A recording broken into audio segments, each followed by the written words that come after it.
Bonjour à toutes et à tous. Enchanté, je suis ravi de vous accueillir. Je suis Fabien Paget, le cofondateur de 17 Sport. 17 Sport est la première agence d'impact au monde dans le domaine du sport. J'ai le plaisir d'animer cette troisième session des Purposeful Stories. Je vous rappelle le format. Cette session durera 1 heure pendant 45 minutes. Nous allons échanger autour d'un débat d'un sujet majeur. Le sujet d'aujourd'hui s'intitule Comment réinventer un modèle durable pour le sport français. Puis les 15 dernières minutes seront consacrées à vos questions que vous pouvez nous soumettre dans la partie questions-réponses en bas de cet écran. Ils vous seront posées par ici présent, qui sélectionnera certaines de vos questions et nous les soumettra. Alors, pour aborder un sujet aussi majeur, aussi essentiel que celui-ci, j'ai le plaisir d'accueillir un homme engagé, un homme investi, Patrice Béguet, directeur exécutif de la communication de BPI France et BPI Excellence. Bonjour Patrice. Bonjour Fabien, bonjour à toutes et bonjour à tous. Comment vas-tu? Super, en pleine forme. Alors, si tu me le permets, j'aimerais pouvoir déjà peut-être te présenter auprès de nos auditeurs en quelques minutes. Alors, tu débutes ta carrière avec Coluche au sein de Canal+. Tu rejoins ensuite France Télécom où tu resteras près de 14 ans, notamment en charge des opérations commerciales de France Télécom Câble. Et puis, tu participeras à la création de Wanadoo et tu deviendras directeur de la communication de Wanadoo. Et puis, bien évidemment, de l'opérateur intégré Orange ensuite. En 2007, tu reviens dans les médias avec la création de France 24, la chaîne internationale, et de l'audiovisuel extérieur de la France. Et puis en 2012, en décembre 2012, la Banque publique d'investissement est créée. Nicolas Dufour, avec qui tu as travaillé, je crois, pendant de nombreuses années chez France Télécom, te rappelle et te propose de le rejoindre pour devenir justement directeur exécutif de la communication de BPI France. Voilà, non des moindres, je sais que tu as aussi créé il y a plus de 30 ans l'Open du Cœur pour venir en aide aux enfants défavorisés dans toute la France. Donc bravo et bravo pour cette belle carrière qui est très riche. Alors pour débuter cette session, la première question que j'aimerais te poser, Patrice, notamment pour que nos auditeurs connaissent le sujet, est-ce que tu peux nous présenter BPI France en quelques mots et puis même les résultats peut-être de l'année passée? Ok, merci Fabien pour ton invitation d'abord, parce que je trouve que c'est un modèle original. J'ai vu les gens qui se sont greffés à cette discussion entre les présidents de fédérations, de ligues, etc., des journalistes, des médias. C'est un plaisir de se retrouver. Je peux vous parler de BPI France, mais si tu me permets, je voudrais d'abord profiter de ce webinaire parce que depuis le 16 mars dernier, on est sur le pont, 24 heures sur 24, 7 jours sur 7, pour rappeler qu'il faudra jamais oublier, jamais, celles et ceux qui ont continué au péril de leur vie de sauver des vies. Nos vies, vos vies, qui nous écoutez et qui nous voyez.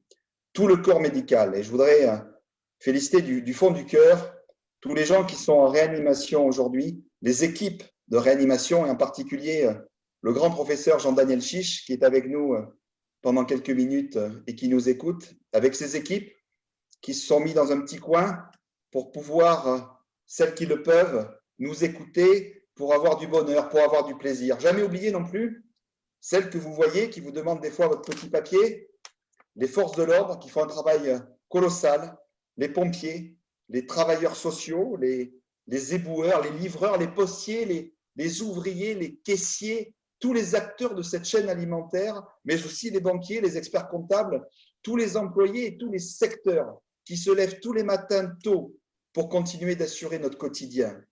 Alors, je voudrais saluer aussi les médias qui ont permis d'informer et de divertir les Français durant toute cette période et qui nous a permis de donner aussi la parole à celles et ceux qu'on n'entend pas toujours. Donc, je tenais à les saluer et à les remercier.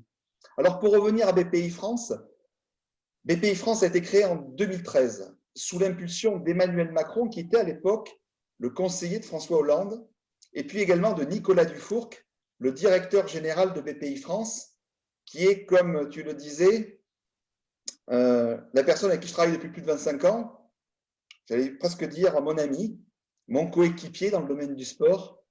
Et Nicolas m'a confié cette responsabilité qui est de créer la marque, et on en parlera, et de diriger la communication de BPI France et le réseau BPI France Excellence qui regroupe 5000 entrepreneurs de croissance dans la France entière. Alors, ça fait maintenant 7 ans que BPI France accompagne tous les entrepreneurs de France, les créateurs d'entreprises, les startups, mais également les TPE, les PME, les grands groupes, et ça va jusqu'au fonds souverain. Les valeurs de BPI France, et c'est important de les avoir par rapport à tout ce qu'on va se dire après, sont celles des entrepreneurs. La proximité, la simplicité, des valeurs managériales fortes qu'ont les femmes et les hommes derrière cet écran, de volonté et d'optimisme. Oui, avoir de la volonté et de l'optimisme, c'est très important aujourd'hui quand on est chef d'entreprise. Avec la crise que l'on traverse, ces valeurs sont plus que jamais d'actualité pour rebondir. BPI France, c'est la banque du Cotou. Et donc, je voulais remercier nos partenaires bancaires parce qu'on cofinance tout ce qui se passe, notamment avec le PGE et tout ça, c'est avec eux. Donc, je voulais vraiment les féliciter. Tout ce qui accompagne ces entrepreneurs dans toutes les étapes de leur vie, dans toutes les étapes de l'entreprise, de la création. Oui, on fait du prêt. Oui, on fait de la garantie. Oui, on fait du capital. On fait de l'innovation. On fait de l'international. On fait du conseil, de l'accompagnement. Parce que face à la solitude de l'entrepreneur, et les sportifs de haut niveau qui sont entrepreneurs le savent, on est souvent seul. Et donc, je voulais aussi tirer un coup de chapeau à mes, j'allais dire, colistiers. On n'est pas électorale, mais on n'en fait pas, à mes collègues du comité exécutif qui font un travail formidable et à nos 3000 salariés. 3000 salariés dont les 2/3 sont au front 7 jours sur 7 pour accompagner tous les entrepreneurs de notre pays. Alors, qu'il me soit permis aussi de remercier mes équipes qui sont pour certaines là, qui ne lâchent jamais rien et encore plus dans ces périodes de guerre et leur dire que je suis très, très, très fier d'elles. Et donc, féliciter aussi parce qu'on les a invités, les 54 clubs sportifs de BPI France et leurs équipes, leurs partenaires, leurs supporters qui n'ont jamais perdu quelque chose de fondamental dans la vie qui s'appelle le mot passion. Oui, BPI France est également partenaire de 54 clubs, donc on fait le financement, l'investissement et tout ça, mais on est aussi partenaire de 54 clubs de sport collectif parce que dans la vie, tu es bien placé pour le savoir, on ne réussit jamais seul, mais toujours en équipe. Alors, le basket, le football, le hockey sur glace, le handball, la natation, le rugby, le volleyball, le water-polo, j'espère pas en avoir oublié, représentent, avec ces 54 clubs, 16 000 entreprises partenaires. Vous pensez au moment où je vous parle, la réflexion aussi, on en parlera tout à l'heure, de ces 16 000 entreprises partenaires qui doivent en priorité sauver leur entreprise, en priorité sauver les emplois. Donc oui, c'est un réseau puissant, c'est un réseau engagé. Et la stratégie sportive de BPI France a été clairement établie autour de 4 buts. J'ai envie de vous dire 4 piliers pour les clubs. D'abord, booster leur développement. Leur développement, c'est le développement commercial, c'est les ressources propres et c'est élargir leur réseau régional, national, international. Le deuxième pilier, c'est de renforcer leur visibilité médiatique et leur notoriété. Troisième pilier qui est clé, c'est de développer les compétences. Développer les compétences à tous les niveaux. Des dirigeants, les présidents qui sont humbles me disent on a besoin de savoir parler aux médias, on a besoin de savoir comment on développe nos ressources propres. Et enfin, le quatrième pilier, c'est de permettre de rejoindre une communauté de clubs sportifs, de clubs différents, comme je vous l'ai dit, de toutes les régions pour échanger sur leurs bonnes pratiques et s'enrichir mutuellement. Tu me poses une question que j'ai notée sur les chiffres. Les chiffres. Je ne peux pas vous parler de 2020. Je vais vous parler de 2019. Tu ne m'en veux pas. 2019. Très rapidement, on a accompagné 85 000 entreprises en France. BPI France a financé 19,1 milliards d'euros.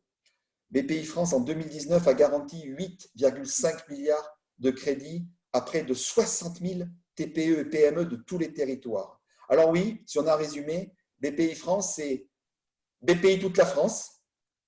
C'est la banque, comme j'ai envie de dire, et qui le porte bien dans le logo dessous, servir l'avenir. Voilà.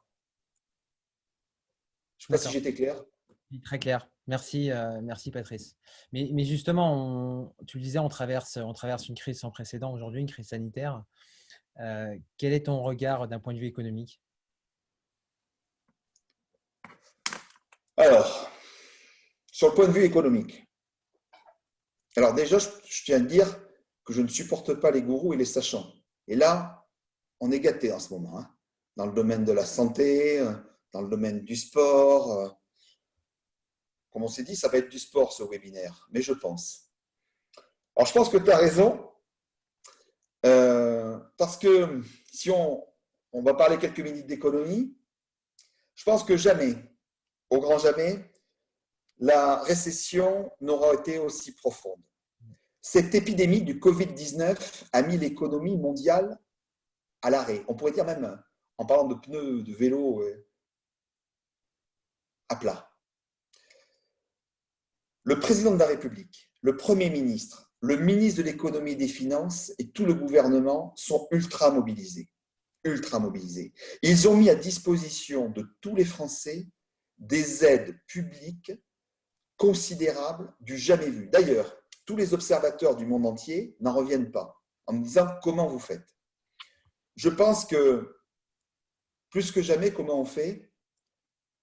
Les trois mots qui sont derrière notre drapeau, liberté, égalité, fraternité, c'est notre force. Même dans les moments les plus durs, la France est toujours relevée.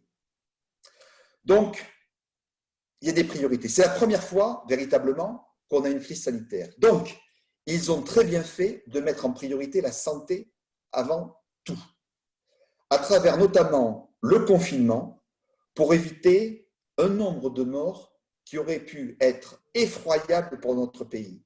Et ça, je peux vous dire que tous les gens de la réanimation, je parlais du professeur Jean-Daniel Chiche et tous ses collègues du Grand Est, mais également de toutes les régions qui sont touchées et celles qui vont l'être aussi, m'ont dit que sans ça, ça aurait été une catastrophe.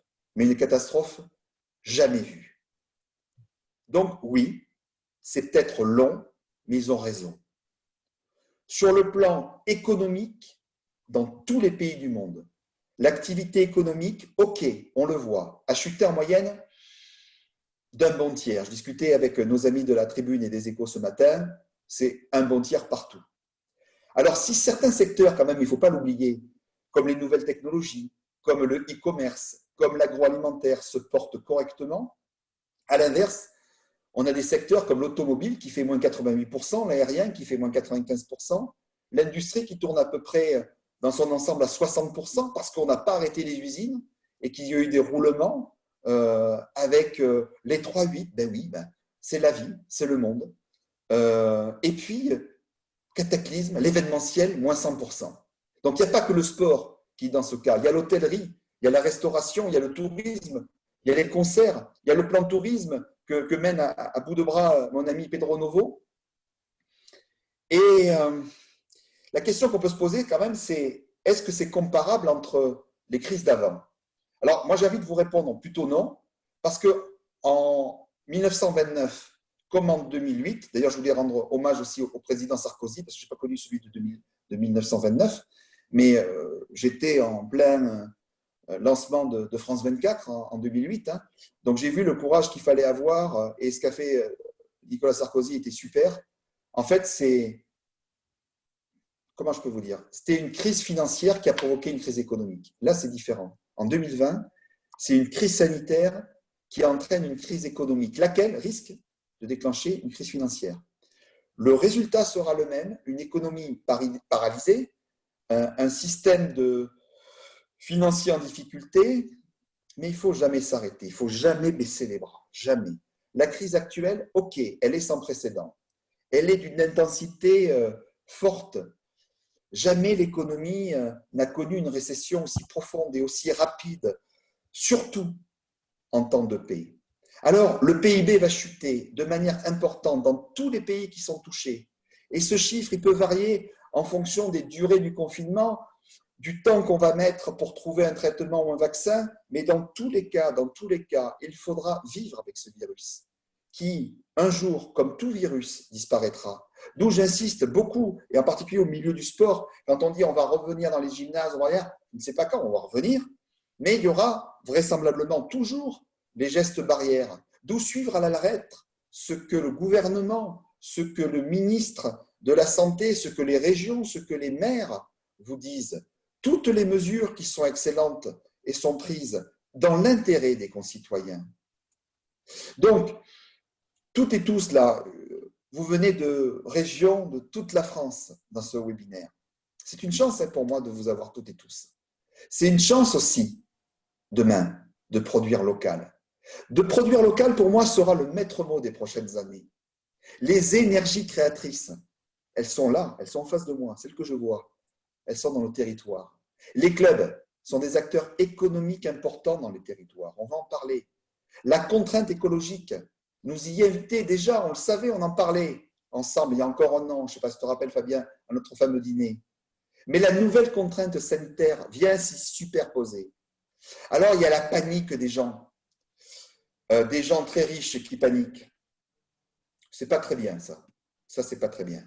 Il y a les gens très pauvres qui paniquent. C'est plus compréhensible. Mais en fait, on ne doit pas avoir les riches et les pauvres.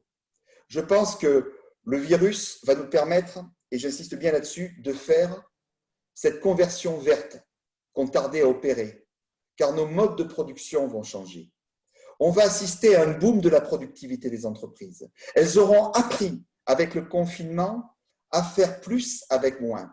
Cette crise nous aura fait redécouvrir les professions essentielles à notre vie et souvent mal rémunérées. Alors, le sport professionnel dans tout ça, on en reparlera. Franchement, le regard social change et franchement, Fabien, je te le dis, c'est un bien. C'est un bien pour l'humanité, c'est un bien avec tout ce qui est en train de se passer avec les medtech, mais ce n'est pas le moment de baisser les bras, c'est même le moment d'accélérer tous ensemble dans tous les secteurs, dont celui du sport, qui fait aussi partie intégrante de la vie économique. Alors justement, pour venir au sport, penses-tu que le sport, je dirais, doit et soit prêt à entamer cette nécessaire reconstruction de son modèle aujourd'hui? Alors, comme tu le sais, depuis le 17 mars, j'ai je comptais exactement 202 entretiens avec des gens du monde du sport. Et on va vraiment en parler. Alors, que le secteur soit prêt partout, ce n'est pas sûr. Mais qu'il doit l'entamer maintenant, c'est essentiel, indispensable, vital. Vital pour le rendre durable. Il suffit de voir comment cette année, cette crise sanitaire bouleverse tout le secteur du sport. Le grand public et les consommateurs qu'on voit au quotidien, qui parlent dans les journaux, à la radio, attendent aujourd'hui des organisations qu'elles ne soient plus seulement concentrées sur la recherche de profit, mais qu'elles s'engagent et qu'elles contribuent à améliorer la société. C'est pour ça peut-être que j'étais un petit peu long dans l'introduction, mais si on prend le contexte du sport à côté de l'économie, on se court. Au niveau de l'écosystème sportif professionnel, la dérive des salaires dans certaines disciplines, les sommets des droits TV, les calendriers hyperchargés sont autant de, comme ça, de warnings qui nous obligent en fait à remettre en question les fondamentaux et les valeurs du sport. Le défi qui se dresse devant nous nous oblige à être créatifs. Il faut à la fois associer performance sportive, économique, sociale et environnementale. Ça, c'est le quatuor gagnant. Le système français que nous avons aujourd'hui en France, au global, en dehors du sport, la santé, le sport, l'éducation, le social, le monde entier nous l'envie.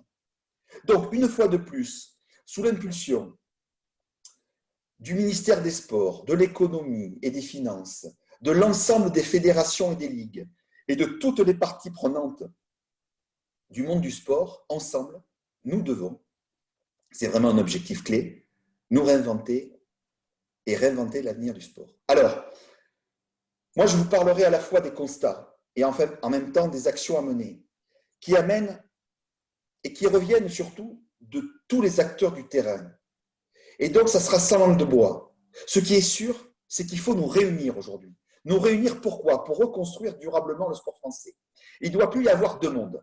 En fait, il faut bien comprendre ça. Celui qui vous parle sans arrêt de droits TV, de transferts, de billetterie, de sponsoring, de merchandising, donc de pognon, d'argent, et le monde associatif de ces jeunes qui sont pleins d'espoir, des écoles de sport, des éducateurs, des bénévoles, des supporters qui sont pleins de joie.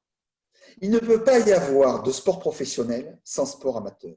Il ne peut pas y avoir de champion sans club amateur, sans club associatif. Et je tiens à féliciter d'ailleurs tout le monde associatif du sport français. Ce sont les forces et les valeurs du peuple de France qu'il faut retrouver dans le nouveau mouvement sportif français. Oui, il existe, on le sait, cette problématique de dépendance, je vous l'ai dit, des clubs du football professionnel aux droits télé. Mais il n'y a pas que le foot et il n'y a pas que les droits télé. Donc, il est temps de construire un modèle durable et surtout plus sain pour tout le sport français. Reconstruire le sport, c'est lui redonner de l'équilibre, des bases en tenant compte des fondations qui, pour la plupart des sports, sont remarquables. Une meilleure connexion entre le sport amateur et le sport professionnel.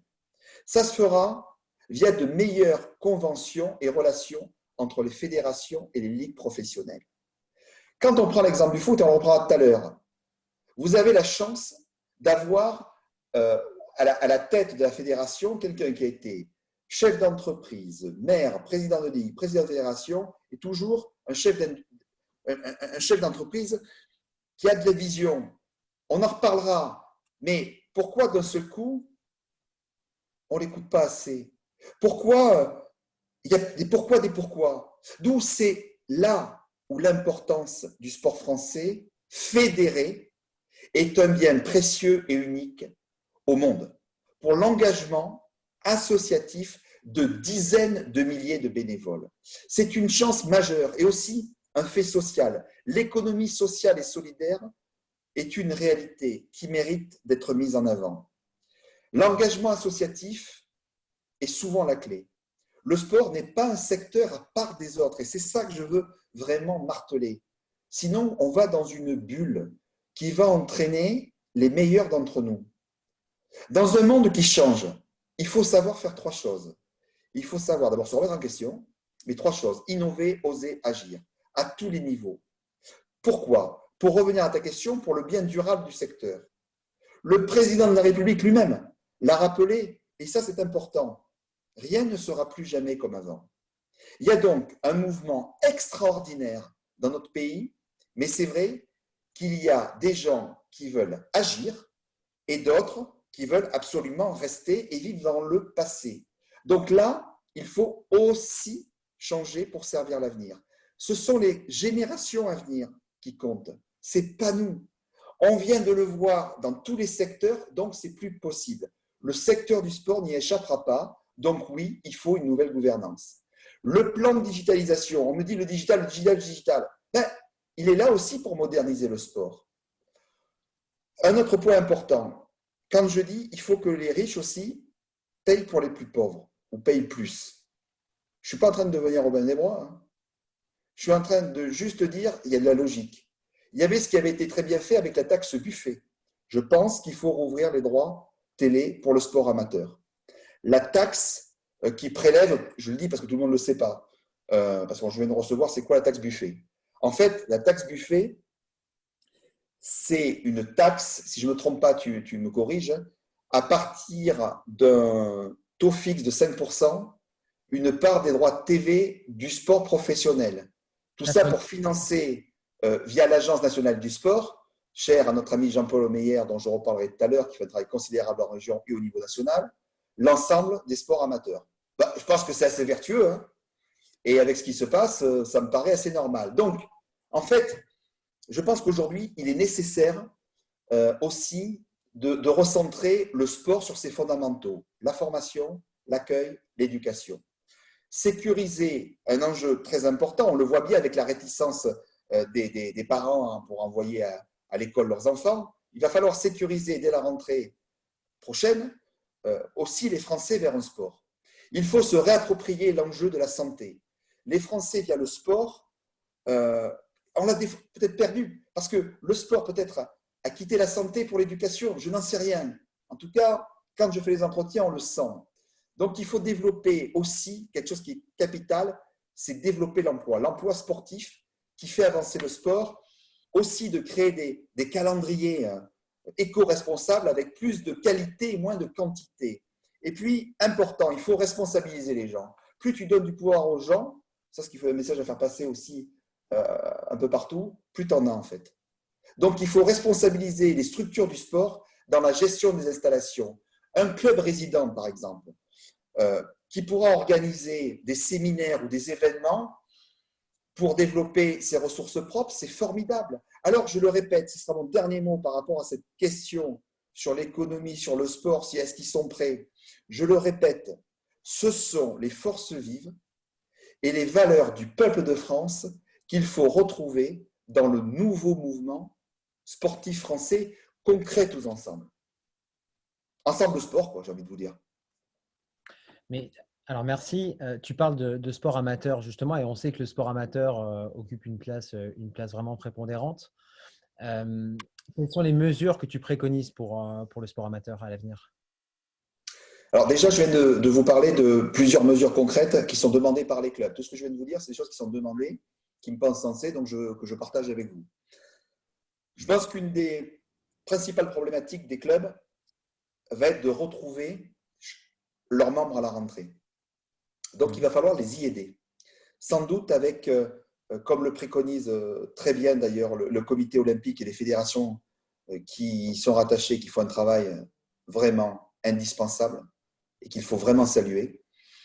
Il faut travailler ensemble sur une campagne de communication sur laquelle on peut tous s'associer et il faut qu'elle fasse la promotion en fait de la pratique en club en s'appuyant sur les leçons de la période du confinement. Il y a plein de gens qui ont appris le sport à la maison là d'un seul coup, qui font des abdos et tout ça, qui n'en faisaient pas. Il y a plein de gens que vous voyez courir le soir et qui ne couraient pas. Alors les clubs, pour moi, doivent conserver la proximité avec leur public par le lancement aussi d'initiatives positives et citoyennes qui pourront créer du lien. Ce lien, il est capital. Donc, développer l'écosystème digital et social des clubs vers toutes les parties prenantes dans le droit fil de la rapidité et de l'adoption de tout ce qu'on voit actuellement jaillir, de toutes les plateformes collaboratives dans le monde du sport. Pour moi, c'est une façon de rester proche et d'échanger de façon aussi naturelle qu'en présentiel, malgré cette distance qui nous est imposée par le confinement et qu'il faut respecter. Cela permettra aussi d'aller chercher de nouveaux spectateurs dans le bassin géographique du club, mais également de nouveaux partenaires sur le plan local, régional et national. Alors, la communication va jouer un rôle, mais pas que. Et je pense que la communication va se traduire aussi de plus en plus par des actes engagés des marques. Je le dis à tous ceux qui recherchent des financements en ce moment et qui m'appellent, celles-ci, je pense qu'elles vont modifier d'une manière profonde leurs attitudes sur leur comportement d'organisation d'événements. Il faudra donc conforter, soutenir, mieux organiser le sport fédéré. C'est la seule manière d'avoir des pratiques organisées, réglementées, sécurisées, encadrées, mais également de contribuer au partage, au lien social, en fait à la santé de notre société. Le sport doit y contribuer. Le travail qui est mené par l'agence du sport est remarquable. Jean-Paul Omeyer, je crois qu'il fait partie des 600 personnes qui sont avec nous, et le ministère font des choses formidables pour mettre en place un dispositif de soutien à la relance du monde du sport, tant amateur que professionnel, à côté du CNOSF, à côté des fédérations, à côté des ligues. Oh, c'est incroyable. Quand je vous dis qu'on vit dans un pays incroyable, c'est incroyable cette richesse. Maintenant, en termes économiques, il y a, je vais vous le dire, autant de fédérations que de modèles de fonctionnement. Ça vous paraît bizarre ce que je vous dis? En fait, on a recensé. Il y a 3 catégories. Il y a les catégories couplées avec des ligues professionnelles. Celles-là, on en entend beaucoup parler.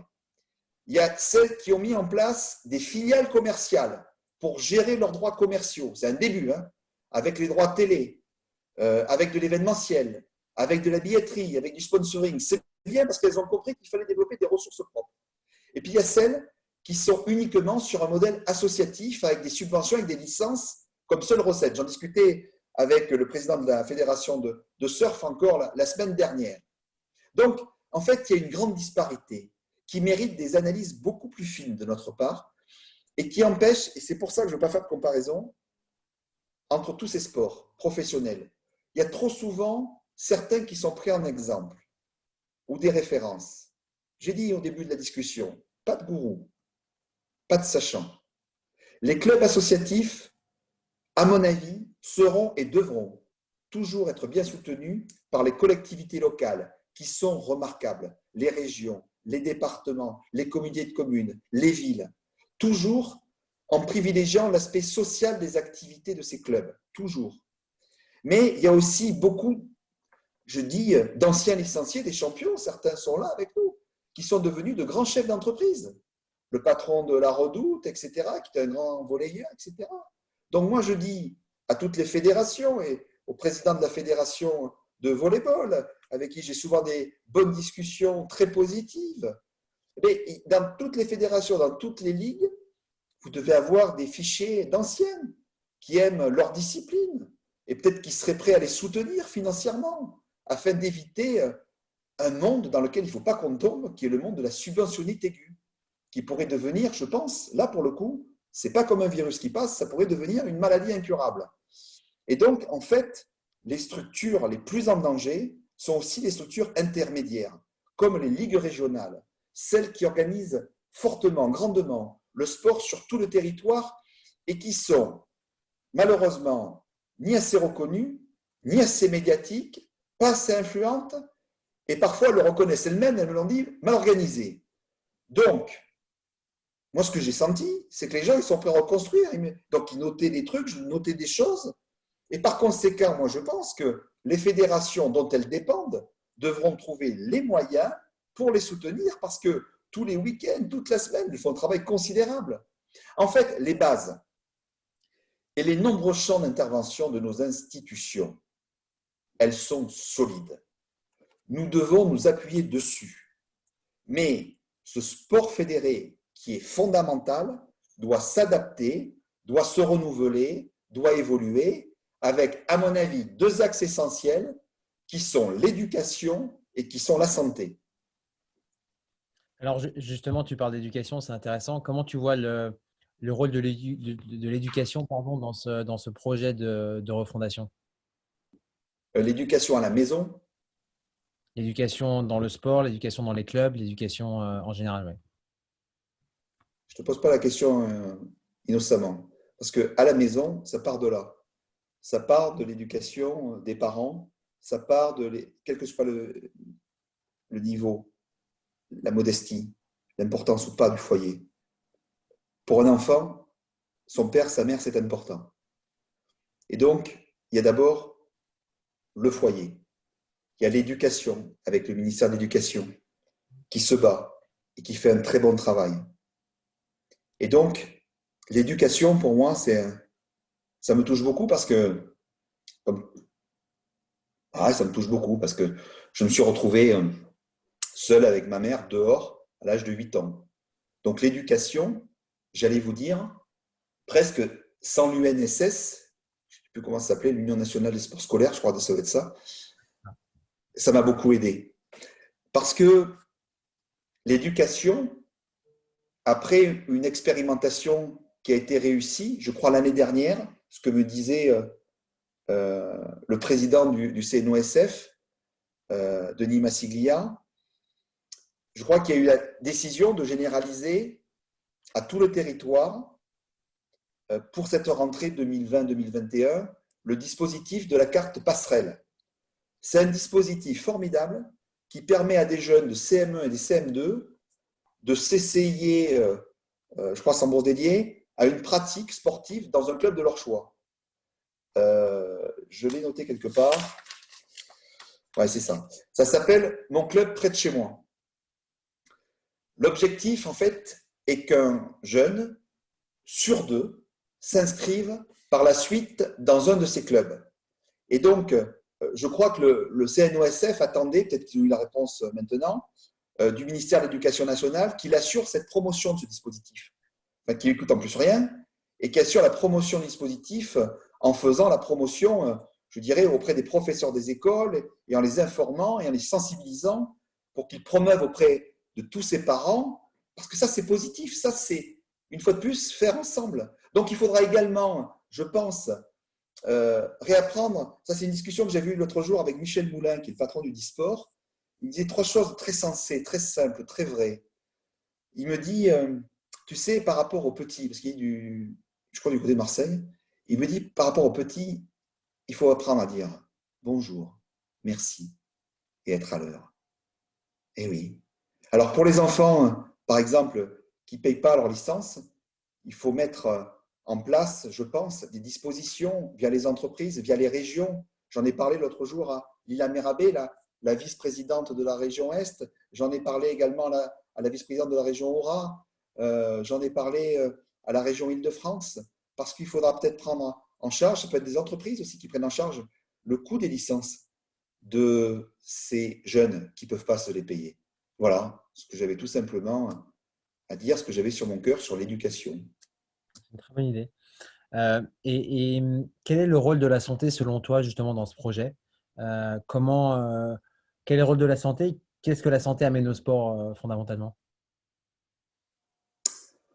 Voilà, c'est pas facile, surtout en cette période où il y a beaucoup de sachants. En fait, j'ai l'habitude de dire la santé avant tout, la production malgré tout, et le bon sens par-dessus tout. La santé, je pense qu'il va ressortir de la crise que tous les gens qui ont eu une activité physique régulière auront mieux résisté au Covid-19 que tous les autres. J'ai eu ce week-end le professeur Antoine Ténière. Ça ne veut pas dire grand-chose forcément pour vous. C'est le conseiller en fait en charge du Covid-19 au cabinet du ministre des Solidarités et de la Santé, D'accord. M. Véran. Je l'ai eu pour préparer nos prochains événements, et notamment le Big Tour au mois d'août prochain. C'est sûr que cette tournée ne sera pas celle comme avant.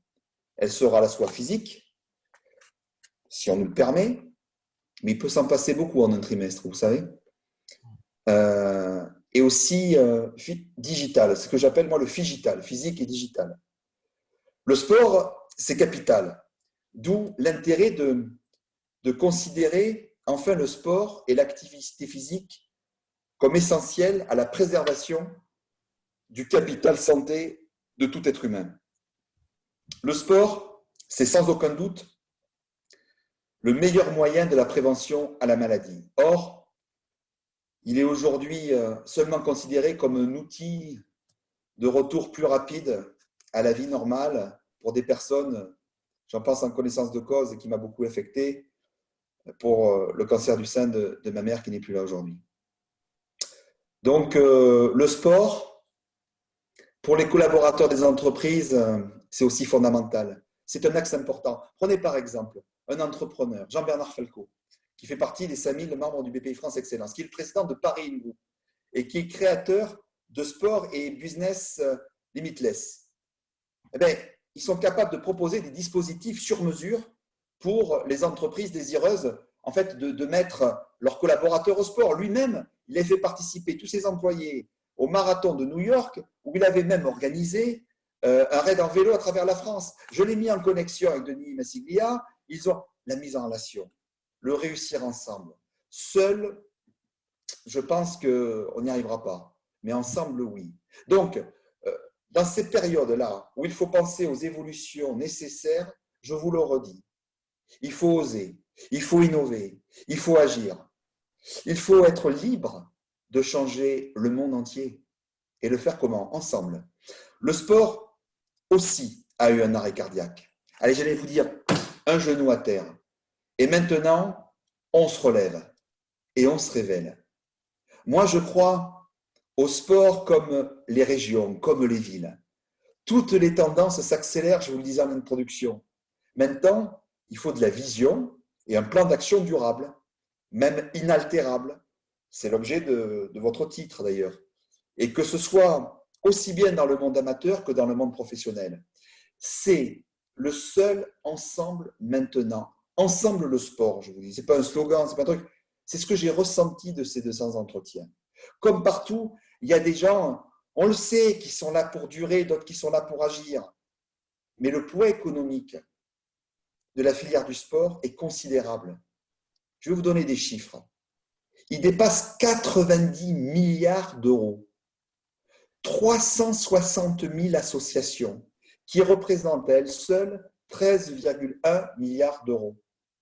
Le chiffre d'affaires de 77,7 milliards d'euros est à additionner, qui lui-même est réparti dans 112 000 entreprises en France du domaine du sport. Sur l'emploi, qui est un enjeu, 448 000 emplois. C'est pour ça que je vous dis qu'il faut le préserver, mais surtout le développer.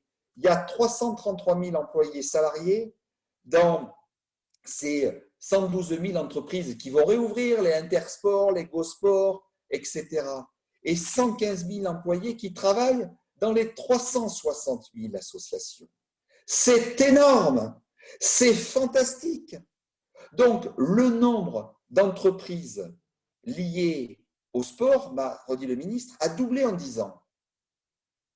Ils ont, pour certains, travaillé sur comment on part à la reconquête.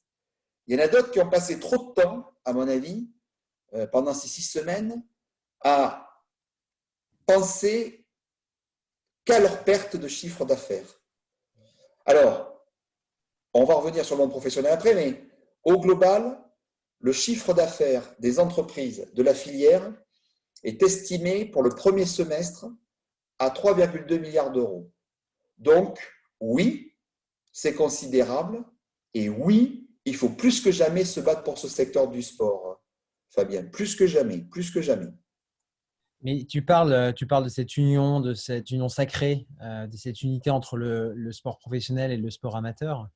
Quelles sont les mesures d'accompagnement pour le sport professionnel que tu vois?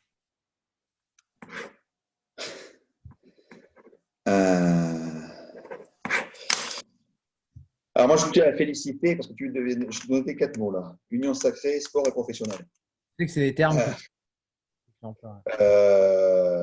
je tiens à féliciter ceux qui ont fait l'union sacrée dès le premier jour. Ceux qui, entre les fédérations, les ligues et les clubs, se sont mis d'accord. Parce que moi, je dois vous dire, hein, dans tous les secteurs qu'on vit au quotidien, la soudaineté et la brutalité avec laquelle la crise sanitaire a frappé notre pays, elle a plongé toutes les entreprises et toutes les organisations sportives en arrêt cardiaque du jour au lendemain. OK. Et l'économie du sport, pour moi, et du sport pro, qui doit être gérée comme une entreprise. Elle s'est pris un coup, mais comme jamais. Avec des coûts fixes qui demeurent et des recettes qui n'existent plus, beaucoup de clubs sont en difficulté extrême. Certains m'ont dit, on va déposer le bilan. Alors, je crois que c'était en 2018, il y avait eu 50 000 dépôts de bilan d'entreprises, il faut vérifier. Ben oui, il y aura aussi des dépôts de bilan, il y aura aussi des entreprises qui étaient très, très, très mal avant le Covid. Donc, il ne faut pas mettre non plus tout sur le Covid, hein, quand on est responsable. Donc, il y a un impact direct. L'impact direct sur la saison en cours et les effets, à mon avis, hein, sur la saison à venir, il y aura une dégradation des conditions économiques forte. Et pour l'instant, elles ont été estimées de manière provisoire, club par club, ligue par ligue, fédération par fédération, et ils font un bon boulot. Moi, on m'a dit que les 6 principales disciplines avaient fait un calcul ensemble. Elles avaient estimé à 1,455, je vérifie, milliards d'euros, pardon, pour le secteur professionnel de 6 disciplines, hein, sur le premier semestre. Donc, moi, je pense que ça rien de faire des manifestations. Ce monde de la manifestation, il est révolu. Il faut parler, il faut discuter avec des gens responsables. Voilà. Et puis, on n'a plus le temps. Hein. Je veux dire, si on veut, vous voyez, continuer à mettre à plat le pays, faut pas être non plus, il faut être responsable, tout ça dans notre niveau. Hein. Et je redis bien, hein, ce sont les plus modestes qui en pâtissent le plus. Hein. Donc, on doit, je pense, à nouveau remonter au créneau pour faire admettre que les clubs pro sont bien des entreprises et que leur rôle dans la société d'aujourd'hui est encore plus demain, comment je pourrais dire, primordial par rapport à ce que je vous ai dit avant. Donc, le sport professionnel a besoin, on le sait, d'un soutien majeur du gouvernement et je peux vous dire qu'il le fait. Et au moins, je pense, pour avoir écouté ce qu'on m'a dit, au moins sur 2 saisons, avec des mesures spécifiques en complément de celles qui sont déjà mises en place pour les sociétés et les associations. Mais je rappelle qu'il existe déjà des mesures exceptionnelles avec le prêt garanti de l'État, le PGE, et le chômage partiel. Vous vous rendez compte, un salarié sur deux du privé en chômage partiel, on passe à 60%. Et il va falloir la décrue de ça. Hein. Parce que sinon, économiquement, on ne va pas y arriver du tout. Hein. Donc, il faut arrêter, je le redis une fois de plus, la subventionnalité aiguë. C'est plus possible. Donc, il faut que tout le monde soit responsable. Je peux vous dire, pour avoir beaucoup de patrons de TPE, de PME, etc., ils sont très responsables. Et il n'y a pas de conflit entre les patrons et les salariés. On est tous dans la même barque, on travaille tous dans le même état d'esprit. Et on le voit d'ailleurs, beaucoup de clubs sportifs sont de véritables exemples. Mais moi, je crois que dans la vie, il y a tu reçois et tu donnes. Je vois plein d'entreprises qui se bougent, des clubs qui se bougent, hyper sérieux, hyper vertueux. Donc, il ne faut pas que cela paye pour une minorité de gens dont beaucoup de gens me parlent depuis 1 mois et demi. Ce ne sont pas forcément, je vous le redis, hein, les plus riches. Ce ne sont pas souvent ceux qui ne se plaignent pas, ceux qui se réinventent. Ce sont ceux qui évitent de dire des bêtises et qui pleurnichent pas. Ce que j'appelle, moi, cette catégorie de gens qu'on pourrait appeler les authentiques. Je vous le dis sincèrement, quand vous voyez ce que vivent les soignants, ce que vivent les forces de l'ordre, les pompiers, tous les bénévoles, toutes les personnes dont je vous ai parlé tout à l'heure, il y a des choses que je ne comprends pas. Je dis quand il y a trop d'argent et que l'on se plaint, c'est indécent, c'est pas sérieux. Et quand il y a une bulle financière là, qui va éclater, moi je l'ai connu dans l'époque des années 2000 avec Internet. Il y avait 25 access providers, les World Online, les Tiscali. Vous vous rappelez de tout ça là? Les clubs Internet, ah ouais, tout ça, qui n'existe plus. Je pense que dans le sport professionnel de certains sports, on va avoir une bulle cette année. Donc, il y a un moment où ça va éclater, que ce soit aussi dans n'importe quel secteur. Et donc, ce sport, cette économie, ce sport professionnel, cette union sacrée dont vous parliez, voilà. J'ai envie de me faire une petite pause. En même temps, je vais boire un verre d'eau. Alors, je vais inverser. Et si tu en es d'accord, je vais te poser une question que j'avais notée. Quand on a préparé cet entretien, je dis il faut que ça serve au maximum de gens. Et je trouvais assez drôle, parce qu'on va parler des agents après, peut-être moins drôle, enfin ça dépend pour qui, tu es un agent. Il faut reconnaître, tu n'aimes pas ce mot, mais c'est comme ça. Mais tu es un agent anormal par rapport à la normale. Alors peut-être normal, c'est rien. Et donc tu me parlais l'autre jour de la nécessité des acteurs du sport de redéfinir un peu ce que j'appelle les propositions de valeur. Qu'est-ce que tu entends par ce mot redéfinir ces propositions de valeur? Alors, enfin, effectivement, je voulais dire par là que déjà, j'ai une première conviction, c'est qu'aujourd'hui, on peut associer business, croissance et impact positif. C'était pour beaucoup, je pense que c'était deux mondes un petit peu qui s'opposaient. Deuxièmement, je dirais je pense qu'on le voit nous-mêmes, on a une part croissante des consommateurs, des fans, même des collaborateurs aujourd'hui qui veulent travailler ou qui veulent s'engager et qui attendent des entreprises, des organisations qu'elles aient un impact positif sur la société au-delà du profit. Et puis, je pense que sur les 20 dernières années, l'industrie du sport a vraiment a développé un modèle qui était centré sur le profit, comme tu le disais, sur la maximisation du profit pour le spectacle. Avec à la marge quelques actions RSE, mais qui souvent étaient un petit peu plus de la communication. Et je pense que c'est ce modèle-là qu'il faut réinventer, c'est la proposition de valeur dont je parlais qu'il faut réinventer et qui doit dépasser le simple cadre de la visibilité, de l'hospitalité, du digital, mais qui doit quelque part servir une mission, servir un purpose, comme on dit. Et les RSE, ce n'est pas du tout le purpose, c'est autre chose. Le purpose, c'est vraiment c'est un driver stratégique qui est mis au cœur de l'organisation et qui guide toutes les décisions et qui engage toutes les parties prenantes, comme tu le sais. Donc, c'est aussi bien les fans qui veulent être acteurs aujourd'hui, ils veulent plus simplement être spectateurs. C'est les sponsors, c'est les joueurs, les athlètes, c'est les collaborateurs de l'organisation. Donc, c'est ensemble. Et aujourd'hui, d'ailleurs, il est prouvé que dans de nombreuses études, que les organisations, les entreprises ou même les clubs qui justement adoptent une stratégie purpose réussissent mieux en termes de revenus, génèrent plus de revenus que les clubs qui ne le font pas, mais tout en ayant un impact social et environnemental positif. Donc, c'est pour moi, cet enjeu-là, il est primordial. C'est marrant parce que ce que tu me disais en même temps, j'ai reçu un SMS de Jacques-Henri Hérault, qui est le président de l'Olympique de Marseille, et qui me disait qu'il allait nous quitter en 5 minutes parce qu'il a une réunion avec ses supporters. Et voilà, on reparlera de Jacques-Henri après parce que ça fait partie des gens que j'ai interviewés. D'accord.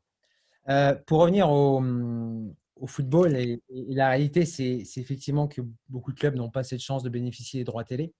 Non. Euh, Quelles mesures préconises-tu pour ces clubs, ces organisations qui, quelque part, manquent de trésorerie aujourd'hui? Bon, c'est quand même la majorité des clubs hein, qui Oui, n'ont pas c'est de la droit même. télé, ouais, et des sports. Hein. Donc je pense qu'il y a un vrai sujet globalement. Tu parles de trésorerie sur la gestion de la trésorerie et sur le fait que les partenaires sont enclins, malheureusement pour certains, à suspendre leur engagement là. Donc, et le président de la Ligue, Alain Béral, me parlait l'autre jour d'Amazon, qui arrête, enfin, qui suspend ou qui arrête, je ne sais pas, son partenariat, et puis d'autres, alors que ce sont, tu vois, des gens comme Alain, des gens très responsables, des chefs d'entreprise, qui a été chez Quick, qui est aujourd'hui chez KFC, patron de KFC. Voilà, donc ils savent de quoi ils parlent. Alors, avec mes équipes, avec nos clubs partenaires, nous avons réfléchi sur les étapes rapides de construction des étapes qu'il faudrait réaliser. En fait. L'étape 1, elle est, la première, elle est d'analyser jusqu'où ils peuvent tenir avec leur liquidité. Au club, c'est la question que je leur dis. 1. L'étape 2, donc d'être honnête et de dire, voilà, jusque-là, je peux tenir. L'étape 2, c'est de mettre en place un plan de fidélisation des partenaires pour les garder et maintenir une forme de revenu.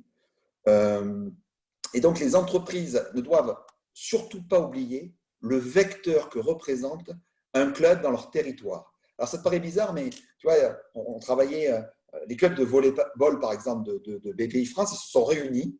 Il y a 5-6 clubs, ils se sont réunis entre eux. Ils ont fait quelque chose de très vertueux. Et mine de rien, ils s'étaient réunis avant la crise du Covid. Et aujourd'hui, les plans d'action qu'ils ont mis entre eux, avec les bonnes idées les uns des autres, et ça leur sert. Et tu reçois des newsletters, tu participes à des webinaires, tu as même l'impression de rentrer dans la salle. Donc, je trouve qu'ils sont vachement bons. Hein, vachement bons. Ensuite, tu as l'étape 3, à mon avis, qui va être de mobiliser les joueurs comme des ambassadeurs. Et ça, c'est fondamental. Et je fais un coucou à Kylian en même temps. L'étape 4, c'est de valoriser les solutions que je qualifierais digitales et vendre les contreparties différentes aux potentiels partenaires. L'étape 5, j'ai envie de vous dire, pour les régions porteuses dans l'innovation, mettre en place un dispositif d'accompagnement, comme l'a fait par exemple la région d'Occitanie, en s'associant aux clubs sportifs pour favoriser le développement de certaines startups. Et ça marche. Donc, il y aura des cicatrices, on le sait, pour de nombreux clubs, mais il faut rester toujours positif et optimiste. Depuis petit, je suis comme ça, donc je ne vais pas changer, et tirer des enseignements utiles de cette situation grave. Donc, il vaut mieux préparer les clubs à encaisser ce type de difficultés plutôt que de leur dire tout va bien, vous êtes formidables et tout ça. Et c'est d'ailleurs le cœur de ce webinaire, dont le titre est, je le relis, comment réinventer un modèle durable en fait pour le sport français. Alors, pour les clubs qui ne bénéficient pas le droit TV, je vais être très direct. Vos partenaires qui même, on peut faire du tupperware presque. Vous en avez un partenaire, vous amène 3 partenaires et avec de la fidélisation. Fidéliser, fiabiliser, c'est les 2 maîtres mots. Compte tenu des enjeux et de leurs souhaits, comme je vous l'ai dit, probable de devoir couper des dépenses de communication pour le non-renouvellement. Elle me dit, comment tu fais, toi? Je dis, non seulement on n'a rien coupé, les événements qu'on avait programmés, on les a reportés, et ceux qu'il fallait faire absolument, on les a webérisés. Et je disais en introduction, hein, on a fait 200 événements, 25 000 personnes depuis le 16 mars. Donc on peut le faire. Et franchement, c'est fait avec les moyens du bord. Donc là, je le dis au club, si vous avez des besoins de soutien, d'aide, etc., logistique, comment on peut le faire, on vous le fera avec nos partenaires, bien évidemment. Donc, il faut bien comprendre les priorités. Leur priorité, c'est sauver leur boîte aux partenaires. C'est sauver les emplois. Et donc, on revient toujours pareil sur le PGE, on revient sur les mesures qui ont été prises sur le chômage partiel, et on revient sur toutes les autres mesures. Donc, je pense que vous devez être aussi, je vous le dis directement, acteurs du sport, leur priorité. C'est le challenge que vous avez à relever. Si un challenge, c'est celui-là, devenir la priorité de vos chefs d'entreprise partenaires de vos clubs. Les clubs vont devoir faire des étalements de règlement de vos montants sur toute la saison prochaine. Moi, ça ne me choquerait pas que, comme la carte passe Navigo, tous les mois, quoi, un partenaire qui s'engage, je ne sais pas, sur un an, vous lui faites un étalement sur 12 mois. Quelqu'un qui s'engage sur 9 mois, vous lui faites sur 80%. Celui qui s'engage sur 6 mois, 60%. Celui qui s'engage sur 3 mois, là, boum, discount moins intéressant, 50%. Et c'est comme ça qu'on va être vertueux. Après, concernant, et ils sont nombreuses, il faut un travail considérable, j'ai beaucoup insisté là-dessus, sur les villes, sur les régions, sur le département, tous vos partenaires institutionnels, ils sont remarquables. Ce qu'ils ont fait là pendant la crise, pour vivre avec eux au quotidien, ils sont formidables. Et il faut que vous obteniez en fait des institutions qu'elles maintiennent dans les mêmes proportions leur engagement vis-à-vis des clubs sportifs dans le cadre, je dirais, presque d'une charte de solidarité. Voilà. Alors après, il y a plein de choses qui m'ont été dites. Par exemple, il faut baisser la TVA, tout ça. Mais avec quoi on va payer les gens maintenant? TVA, c'est la base. Vous ne vous rendez pas compte de toutes les mesures qui ont déjà été prises? Après, on me dit un truc, oui, concernant la masse salariale, notamment de celle de nos grands joueurs, qui représente la plus grosse partie, un allègement de charges sociales serait significatif, ce qui permettrait de conserver les meilleurs. Ça veut dire que tous les jeunes des centres de formation sont les cons? Non. Franchement, revenons dans un monde normal. Vous pensez qu'un patron d'usine, il va vous dire, moi, j'ai le petit qui est là, qui est moins bon que celui-là? Non, revenez dans un monde normal. Beaucoup de questions me sont posées sur la gouvernance. Beaucoup. Et là, je vais vraiment vous le dire. Pour qu'une entreprise fonctionne, il n'y a pas 3, 2, 5 patrons. Il y a un patron dans toutes les entreprises. Je pense que dans le sport, ça doit être exactement pareil. Un patron et une équipe. Dans les nombreux entretiens que j'ai pu faire, je me rends compte en fait que ce sont les cellules dites commerciales, les ressources propres, qui n'existent même pas. Ça vous paraît bizarre? Certains n'ont pas de réseau de business du tout. Hein. Et des grands sports, même sans des médiatisations conséquentes, cherchent des subventions sans faire le nécessaire pour rentrer de l'argent. Donc, je vous ai donné les modèles, les applications, les trucs qu'il fallait faire. Hein. Comme moi, j'ai fait quand j'avais mon petit club de sport à l'époque, etc. Il faut revenir avec les basiques, quoi. Donc, c'est nécessaire, en fait, de mettre partout, à mon avis, des secteurs de développement, des secteurs commerciaux. Et puis, il y a beaucoup de gens qui vont se retrouver sur le carreau, donc il y a plein de gens de qualité que vous pouvez embaucher. Et pour développer de nouvelles idées, il faut innover, trouver de nouvelles idées. Donc, il est certainement intéressant et envisager aussi des modules de formation managériale dans ces instances, comme on a pu le faire avec BPI France Excellence et BPI France Université.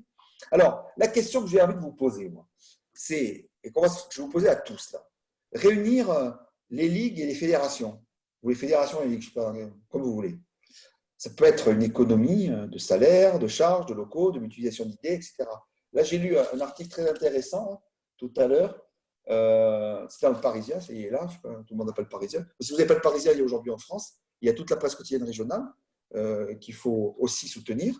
Et c'est la présidente de la Ligue nationale de football, Nathalie Bois de la Tour, qui a déclaré dans la presse qu'il fallait une gouvernance plus ramassée, des syndicats de clubs réunifiés, de simplifier les statuts. Elle parlait d'un bureau, d'un conseil d'administration, d'une assemblée générale, de 2 syndicats de clubs. Mais elle a raison.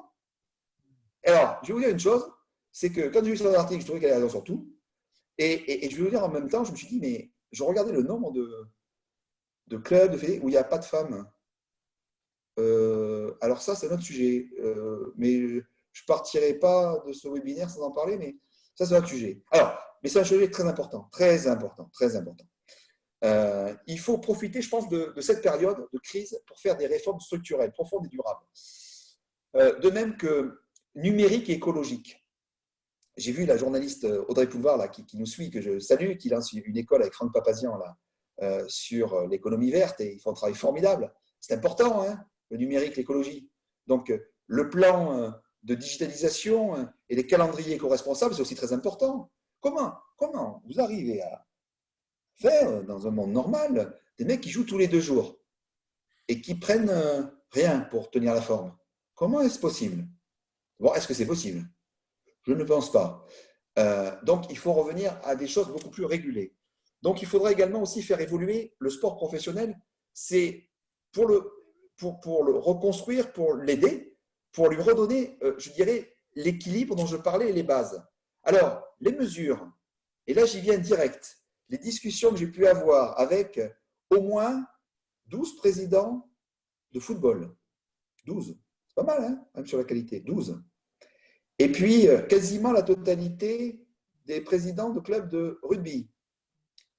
C'est d'abord de faire un cap salarial. Le public viendra toujours vibrer pour un Kylian ou un Tony Parker, toujours. Donc, il y a ces grandes stars internationales qui n'ont pas trop de limites, j'allais dire, je crois, savoir, dans le salaire. Pourquoi pas, j'ai envie de vous dire. Mais tous les autres, à mon avis, il faut qu'on y arrive à avoir un salaire maximum de capé. J'ai eu une très bonne discussion d'ailleurs avec le président de Lille, de football, du LOSC, ou les dirigeants de Rennes, ou les dirigeants d'Amiens, etc., qui ont cette vision. Quand on parle des joueurs étrangers et le rugby, d'avoir un quota de joueurs étrangers, on voit que les frontières se ferment. On voit qu'il y a beaucoup de jeunes qui sortent des centres de formation et qui ne voient jamais l'équipe première. Et qu'on a coupé de l'école, parce qu'on dit continue l'école, d'accord, mais ils sont beaucoup sur le sport. Vous ne trouvez pas que c'est un drame, ça? C'est un drame social qu'on va vivre dans les années qui viennent. Donc non. Ensuite, je vais parler d'un de tes sujets, Fabien, les commissions d'agents. Alors, pour avoir discuté directement avec certains de tes joueurs et joueuses, les Serena Williams, les Marie Pierce, les Nicolas Mahut et autres, là aussi, il faut limiter les commissions d'agents. Ça me fait plaisir. Donc, je vais te mettre sur le collectif exactement. On me parle de 8%. Le président Romeyer me parlait de 10% l'autre jour. Mais on est où? Alors, moi, ce que je vous dis, ce que je sens, et tous les présidents de club sont d'accord avec ce que je viens de vous dire, hein, c'est qu'il faut aussi valoriser les centres de formation et imposer peut-être ces 4 ou 5 joueurs issus du centre de formation sur la feuille de match. Prendre l'exemple de la formation à Bilbao dans le football, ou les meneurs, par exemple, au JL Bourg, les meneurs de basket, qui font de manière formidable à Bourg-en-Bresse. Il y a plein d'idées comme ça. Sur la gouvernance, alors, la question, quel est le verbe que tu mettrais devant la gouvernance? Je réponds, changer. Changer la gouvernance. Moi, ce que je vois, je vais être clair, c'est une fédération forte avec un président, profil chef d'entreprise ayant de la vision, ayant de l'ambition pour son sport, connaissant bien son sport, avec derrière 2 directeurs généraux, un directeur général, je dirais presque pour la partie amateur des équipes de France, donc un travail très important, et puis un directeur général pour le sport professionnel. Alors vous allez me dire, vous inventez? Non, j'en ai discuté. J'ai discuté avec Olivier Giroud, qui est le président actuel de la Ligue nationale de handball, qui fait un super boulot, et qui d'ailleurs vient de se présenter à la Fédération nationale, je crois, de handball. Voilà. Alors après, dans l'organisation, il faut faire attention aux gens qui vous entourent, faire attention au profil. Il est important d'avoir d'abord jamais les mêmes personnes que soi. Il ne faut pas faire la politique des clones. Il est important d'avoir des dirigeants qui veulent agir, des gens de terrain, plutôt que des gens qui veulent durer pour exister. Pensez un sport plus durable. C'est ça que j'avais envie de vous dire. Et ouvrir une discussion sur la régulation des marchés de transfert, c'est aussi vraiment hyper nécessaire. Hyper nécessaire. C'est vraiment les 2 axes, là, si j'avais à résumer, que m'ont dit tous ces présidents. Pour ceux qui ont affaire à des transferts, mais il y a plein de clubs où il n'y a pas de transfert. Et on va revenir aux questions précédentes. Pour, puisqu'on je vais être conscient aussi du temps, le rôle de l'État, on a vu le rôle de l'État a été majeur dans cette crise. Est-ce que tu peux nous parler justement des mesures qui ont été mises en place, comme le PGE notamment? Ouais. Il y avait un truc que je voulais juste vous dire parce qu'il y a beaucoup de questions qui m'arrivent là, par texto sur le foot et je voudrais On va y répondre après, on va essayer de répondre aux questions, évidemment. terminer. Ouais, mais je voulais répondre là parce que c'est cohérent par rapport à ce que je viens de dire là. Et c'est attendu pas. Hein. Pas du tout, je t'en prie. Bon. Euh, Compliqué d'en parler parce que j'ai joué au foot, j'adore le foot. Et il y a des gens exceptionnels dans le monde du foot, donc je voudrais pas. Voilà. Moi, je dis que s'il y a certaines dérives qui sont là, qui sont mises à l'ordre du jour, du football en particulier, c'est parce que certains disent qu'ils sont inaudibles. Ceux même qui parlent d'ailleurs. Voire qu'ils ont une mauvaise image, c'est même eux qui le disent. Alors que le sport dans une ville, à mon avis, hein, doit être un des piliers de cohésion sociale de n'importe quelle ville. Il n'y a pas que Saint-Étienne qui est un grand club avec, ou Lyon qui fait depuis plein d'années un travail formidable. Si votre question d'avant, elle portait aussi un peu sur le business model, hein, indirectement, hein, du monde du foot, et les questions qui arrivent là en permanence là-dessus, je vais y répondre, comme ça je passe au plus après, on parlera des mesures d'État, parce que je pense qu'il faut revoir le business model du football. Aujourd'hui, il repose sur 20 à 25%, ce qu'on m'a expliqué, sur la billetterie, le sponsoring et le merchandising, grosso modo, pour tous les clubs. On me dit 45% sur les droits de télé, tu te rends compte? Et 30% sur les transferts. C'est-à-dire que tu as 75% de très précaires. Ben ça, je te dis, c'est quand les banquiers commencent à regarder ça. Et d'ailleurs, quand on voit sur les transferts, il y a un truc que je ne savais pas, c'est que je pensais que les agents étaient payés par les joueurs. Et en fait, non, on a dit. Les clubs. D'accord. Bon, alors ça, régulation, je pense que c'est pas moi, mais c'est un sujet. Donc, je pense qu'il y a, et pour le bien de tout le monde, hein, pour le bien des joueurs, des agents, des clubs. Hein. Parce qu'après, quand je vois le travail que tu fais d'agent ou d'autres agents que je connais dans d'autres sports, tu fais un travail remarquable. Hein. Donc là aussi, je dis. Donc c'est du travail auprès des athlètes pour leur permettre d'innover, pour de se reconstruire, de prévoir l'après aussi. C'est aussi un sujet qu'on n'a pas eu le temps d'aborder, mais c'est un sujet très important. Donc je dis attention à l'opposition aussi entre les gros clubs qui m'ont dit que certains, ils représentaient 80% du PIB du football. Je ne sais pas que ça existait, mais bon, voilà. Donc ça, c'est un risque d'aller, à mon avis, sur une ligue fermée, je vous le dis. Et les petits clubs, c'est-à-dire les pauvres. Bon, alors ça, je ne trouve pas ça terrible. Et les pauvres m'ont dit aussi la même chose. Alors, les clubs de foot, en fait, pour moi, hein, on va être très clair, hein, c'est une PME. Hein. Et c'est une PME avec une caisse de résonance d'une boîte du CAC 40 parfois. Donc, le sport, il est avant tout pour moi un lien social, symboliquement fort. Je le répète, le football n'était pas préparé à cette déferlante de fous et à cette mise en lumière de certains dysfonctionnements. Alors, maintenant, comment il faut réinventer aussi ce foot, parce que c'est un point qui est important. Je vais vous dire un truc. On dit c'est une entreprise, d'accord? Un club, c'est une entreprise. Est-ce que vous connaissez beaucoup d'entreprises normales qui présentent chaque année un compte d'exploitation négatif? Personnellement, moi, j'en connais pas. Alors, je pense qu'il faut se dire, voilà, c'était avant, maintenant il y a un après, qu'il faut profiter en fait de cette crise qui est internationale afin de prévoir mondialement les excès salariaux qui sont petit à petit, insidieusement installés dans ce sport et dans d'autres sports d'ailleurs qui sont en train d'arriver. Il faut tirer toutes les conséquences sur la gouvernance, sur les instances, sur tout ce qu'on vient de voir là, et puis créer quelque chose de nouveau. Il faut traiter vite et bien ces sujets majeurs. Le code du sport, il est formidable, mais on me dit, il date. Eh bien, il faut peut-être le réinventer. Il y a peut-être trop de monde qui décide, il faut peut-être simplifier. Je pense qu'il faut un football professionnel que j'adore, adapté aux circonstances de là, et surtout adapté à l'avenir. Donc j'ai beaucoup écouté, j'ai beaucoup échangé. Il y a plein d'idées. J'essaie de vous en partager au maximum là-dessus. Et puis, ça continuera. Les événements, ils existeront. Le virus, il partira. Les drive-in, s'il devait y avoir des matchs sans spectateurs, ce que je ne préconise pas, ben pourquoi pas. Et puis voilà. Et puis voilà. Et puis voilà. Merci, Patrice. Est-ce que tu veux dire un dernier mot peut-être sur l'aide de l'État? Tu disais tout à l'heure que tu voulais rajouter un. Ouais, Et après, on répondra aux questions. ouais. Et puis j'aime parler des gens. J'aime parler des gens et puis j'ai envie de vous parler des gens. Le PGE, le prêt garanti par l'État, vous le savez, il peut aller jusqu'à 25% de votre chiffre d'affaires de l'année précédente.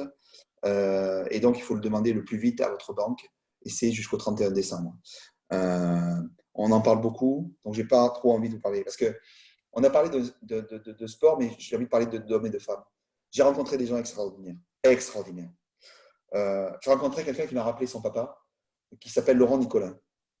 Laurent Nicolin, c'est un passionné, c'est un chef d'entreprise, lui aussi.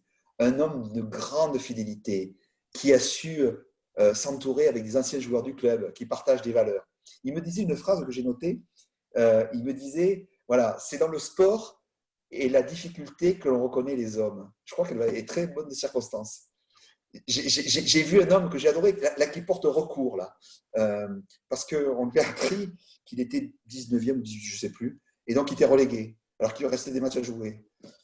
C'est Bernard Joannin, c'est le président d'Amiens, c'est un chef d'entreprise, c'est le patron d'Intersport. C'est un chef d'entreprise aguerri qui ne dépense jamais ce qu'il n'a pas. Il était prof de gym au départ. Après, il a monté un magasin, 2 magasins, tout ça. Il vient du Sérail, c'est un homme merveilleux. Et quand il gueule en disant « je ne comprends pas pourquoi mon rétrograde », c'est marrant parce que dans un autre sport qui s'appelle le rugby, ils sont en train de réfléchir à ne faire descendre personne et peut-être à faire des montées. C'est pour ça que c'est intéressant quand on mixe un petit peu tous les sports qui se parlent entre eux. Une autre personne que j'adore, que je connais depuis 25 ans, que je citais tout à l'heure, qui est Noël Le Graët, président de la Fédération française de football, qui est un industriel, un grand chef d'entreprise, qui a dirigé la Ligue nationale de football, qui a été maire de Guingamp, qui a été président de Guingamp. C'est, si j'ai à le qualifier, à la fois un sage et un visionnaire. Et donc, beaucoup de choses, moi j'incite tout le monde à aller discuter avec lui. J'ai discuté ce week-end avec un passionné, Roland Romeillet, qui est le président de l'AS Saint-Étienne. Il est président, je crois, depuis 2000-2003. Il était au club depuis 1982, il m'a dit, juste après 81 et l'épopée qu'on a connue. Donc c'est un homme cash, un homme qui met l'humain au centre de tout, au centre du débat, avec qui j'ai vraiment eu plaisir à discuter. Quand on parle d'un homme également comme Pierre Ferracci, Paris FC, président du Paris FC, hein, et président grand groupe, du groupe Alpha, pour moi c'est un grand homme. C'est un homme de valeur qui a misé sur la formation et ses équipes premières, féminines et masculines. D'ailleurs, il y a des femmes formidables dans le sport. Une femme comme Annie Courtade, qui était présidente du club de volleyball de Cannes, qui est le club français le plus titré, avec 2 Champions League, d'autres Coupes d'Europe, plus de 20 titres de champion. Formidable. Sabine Guilhem, qui est la patronne de Fleury, handball, formidable. Estelle Mosley, la grande championne de boxe, comme Sarah Oramoun, avec qui j'ai discuté, formidable. La journaliste Nathalie Yanetta, formidable. La maire adjointe chargée des sports de la ville de Bordeaux, formidable. Mais toutes ces femmes-là, elles sont formidables, elles ont des super postes. Mais il y a plein de femmes formidables que nous devons aider à devenir des véritables responsables dans le domaine sportif. Ça, c'est important. Ça, c'est important. Quand on parle aussi, les gens, ils ont investi. Vous savez, dans le club du Stade Rennais, qui est un des clubs des Pays France, Stade Rennais, formidable. Cette famille Pinault, qui a investi plus de 200 millions d'euros dans ce club, avec un nouveau directeur, un nouveau président, Nicolas Olvec, qui est quelqu'un de très bien. L'ancien président Olivier Létang était aussi quelqu'un de très bien. Les dirigeants du Stade Rennais, club familial, entrepreneurial et patrimonial du football français, pour moi, c'est l'exemple. Je me suis dit que j'allais dire un mot aussi, parce que je suis passionné et j'adore les gens, un mot sur Jacques-Henri Hérault, président de l'OM. C'est un homme qui est plein de volonté, un homme direct, un homme qui a ouvert son centre de formation à 50 femmes battues qui étaient, comme tu le sais, du côté de Marseille, dans le centre de formation. Et on parlait même du stade de Vélodrome qui pourrait accueillir, s'il y avait des zones de dépistage, s'il y avait des zones de vaccins, tout ça. Et puis il y en a plein dans le monde du football. Je parlais de Gérard Lopez, j'ai parlé de Marc Keller. Dans le monde du handball, j'ai beaucoup discuté avec Denis Constantini, Claude Onesta. Voilà, le président de la fédération de ski, Michel Vion, qui a une très bonne vision, Bernard Laporte, Denis Massiglia, Alain Béral, Jean-Pierre Suta, Laura Flessel, des ministres, 3 anciens ministres formidables, qui ont été Thierry Braillard, formidable, David Douillet, Jean-Paul, avec qui je travaille jour et nuit dans le monde du sport, Jean-Paul Meyer, Frédéric Michelac, qui est au Malambard. On se dit, les grands sportifs, ils ne seront jamais de grands dirigeants. Disons, Frédéric Michelac, qui fait sport à l'Unitech, qui est un véritable carton. Thomas Lombard est directeur général du Stade français. Je fais un coucou aussi à mon ami Yannick Noah, qui a une vision très humaine, humaniste, volontaire, et puis à ses présidents de clubs, que sont les Thierry Weissman à Metz, que sont Olivier Ginon, leader mondial de l'événementiel à Lyon, voilà, des DTN comme Philippe Bana, qui est aussi de grande qualité, et puis des maires comme Christian Estrosi, David Lisnard, des présidents de région, comme Xavier Bertrand. Je ne vais pas tous vous les citer. Voilà, je voulais rendre hommage et rendre hommage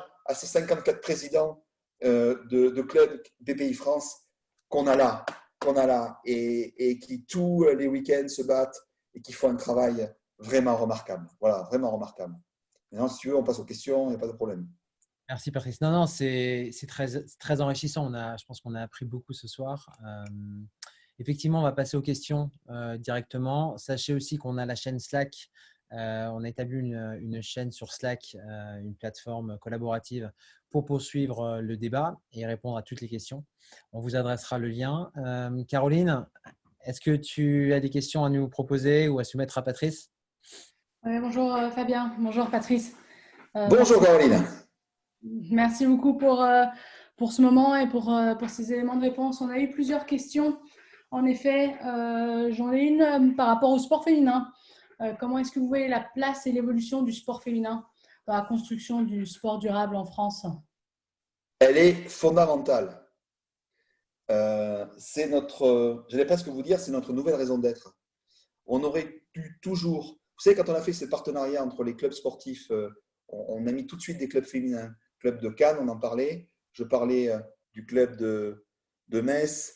Je parle du club de Bourges. J'ai parlé du club de La Roche-sur-Yon en basket, pardon. Il y a plein de clubs féminins qu'on a tout de suite accompagnés. Aujourd'hui, il y a des réussites nationales, internationales. Discuter avec Thierry Weissman, discuter avec Annie Courtade, quand on est club féminin, vous gagnez 10 ans. Parce qu'ils ont réussi, ils vont vous expliquer partout là où ils ont eu des échecs.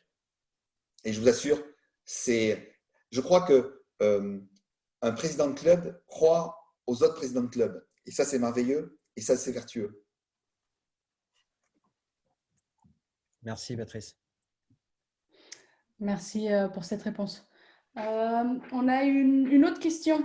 En contenu du bouleversement économique que traverse le sport professionnel, quel avenir envisagez-vous pour le modèle des Jeux Olympiques et aussi quel impact ça va avoir sur Paris 2024? Tu veux que je te réponde? Idéalement. Ok, j'en sais rien.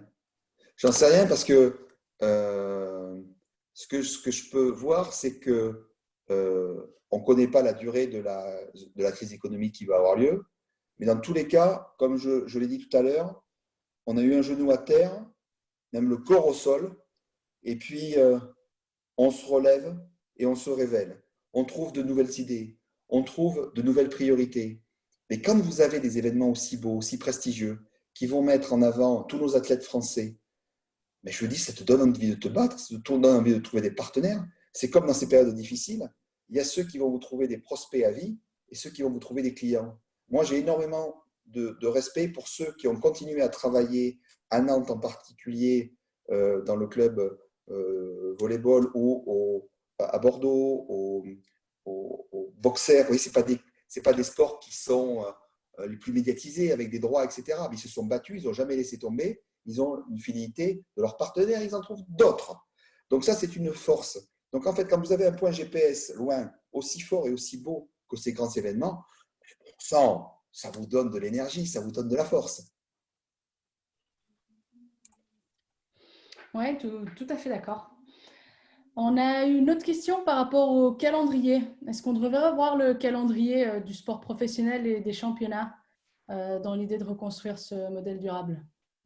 Donc là, moi, je ne suis pas ministre et je ne suis pas président ni de fédération ni de ligue. Mais j'en ai parlé. J'ai parlé de créer des calendriers éco-responsables. Voilà, parce qu'à un moment, il y a des gens qui s'inventent des coupes de la Ligue, des coupes autant une Coupe de France, je comprends, mais des nouvelles coupes avec des nouveaux sponsors, parce qu'on a trouvé un sponsor, c'est un système pas forcément vertueux, et puis surtout, ça fatigue les joueurs. Ça stresse les entraîneurs, et puis les présidents sont stressés aussi, tout l'entourage. Et puis, dites-vous une chose, c'est qu'à un moment, vous avez vos supporters. Les supporters, ils ne peuvent pas payer non plus sans arrêt des matchs, des matchs, des matchs, des matchs. Donc, il ne faut pas penser seul, il faut penser global. Je veux dire, toi qui es tout le temps à l'international, think global, act local. Ça te va, Caroline, comme réponse? Oui, très bien. Oui, super. Super, super. On a une question supplémentaire par rapport aux loisirs sport privés comme foot 5 contre 5 au service du public. Où est-ce que vous voyez cette place? On parle évidemment de travailler ensemble. Donc, où est-ce que vous voyez la place de ce secteur-là? Tout ce qui va favoriser honnêtement, le développement du sport à fond. Et d'ailleurs, on le voit aujourd'hui, le futsal ou des choses comme ça sont des entreprises qui se créent, qui permettent à des gens de pouvoir faire du football entre midi et 2 heures, de pouvoir se retrouver le soir, tout ce qui contribue à la convivialité. Il y a plein d'entreprises que nous avons financées ou cofinancées avec nos partenaires bancaires sur l'ensemble du territoire. Donc, tout ce qui est vertueux, c'est positif. Je pensais à Sébastien Chabal, que je salue aussi. Il avait lancé aussi quelque chose de très bien pour le sport en centre-ville, avec des équipements sportifs. Voilà. Donc, tout ça, tout ce qui est vertueux est positif. Ok, super. Un grand merci. Parfait. On répondra aux autres questions à travers la chaîne Slack, évidemment. Ah oui, je n'avais pas vu le temps. On n'a pas pu, on a été un petit peu plus long que prévu. Mais Patrice, encore une fois, un grand merci pour ton temps. C'était très riche ce soir, beaucoup d'informations.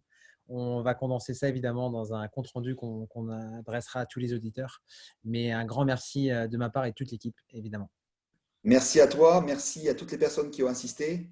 Et je vous dis, l'important, c'est cette force qu'on a au fond de nous, cette liberté qu'on a au fond de nous. Et n'oubliez jamais, c'est ensemble qu'on réussit. Et ensemble qu'on crée de vraies richesses. Mais les vraies richesses, elles ne viennent pas forcément de là, elles viennent toujours de là. Je vous souhaite une bonne soirée. Merci. Merci Patrice. Bonne soirée à vous. Merci.